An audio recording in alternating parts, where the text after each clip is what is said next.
Simulan natin sa ating balat. Ang balat ay binubuo ng epidermis, dermis at hypodermis. Ang epidermis ay binubuo ng stratified squamous epithelium. Ito yung mga pinagpatong-patong na layer ng squamous cell. Ito ay tinalakay natin sa epithelial tissue. Ito rin ay binubuo ng keratinocytes o building blocks of fibrous protein na tinatawag na keratin. Ito ay kadalasang napapalitan ng panibagong grupo ng keratinocytes kapag ito ay tinuturing na dead cells o tinatawag nating cornified cells.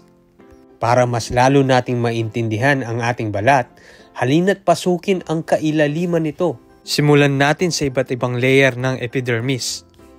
Magsimula tayo sa labas o ang outermost layer ng balat. Ang layer ng balat ay tinatawag din nating stratum at ang bawat layer ay may pangalan. Halimbawa nito ay ang pinaka-outermost layer ng balat ay ang stratum corneum. Musunod dito ang lucidum, granulosum, spinosum, at stratum basale. Gumawa ako ng mnemonics para madali itong matandaan. Ito ay, come on, let's get started, bruh. Mabalik tayo sa stratum corneum. Ito ay binubuo ng cornified cells or dead skin cells na napapalitan ng panibagong cells na nanggagaling sa mas mababang layer. Ang susunod na layer ay ang stratum lucidum. Ito ay binubuo din ng iilang cornified cells at naglalaman ng isang uri ng protein na nagbibigay dito ng transparent na itsura. Ito ay karaniwang makikita sa palad at talampakan na kung saan ito ay makapal at transparent. Ang sunod naman ay ang stratum granulosum. Ang mga cell sa layer na ito ay nagiging flat palalo na kung saan nawawalan ito ng mga organelles at magiging cornified cells pagdating sa mas mataas na layer ng balat. Sunod naman ay ang stratum spinosum or ang spinous layer ng balat. Ito ay may matinik or spiny na itsura, kaya itinawag itong spinosum.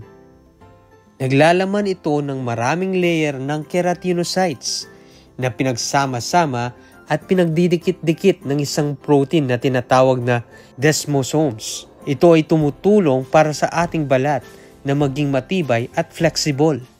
Ang sunod at ang pinaka-innermost layer ng epidermis ay ang stratum basale.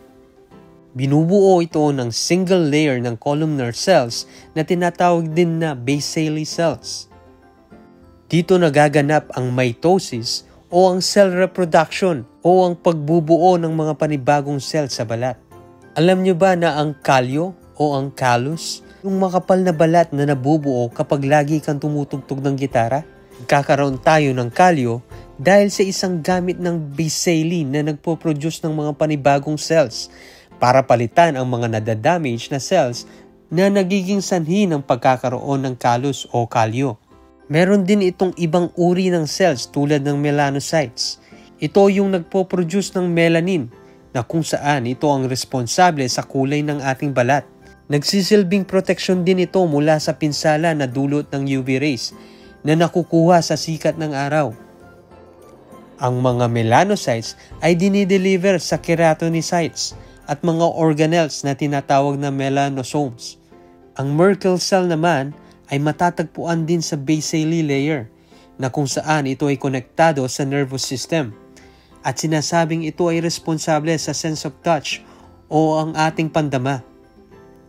Ang ating basale layer ay nakadikit sa pinakadulo ng dermis. Oh, heto muna ang munting pagsusulit.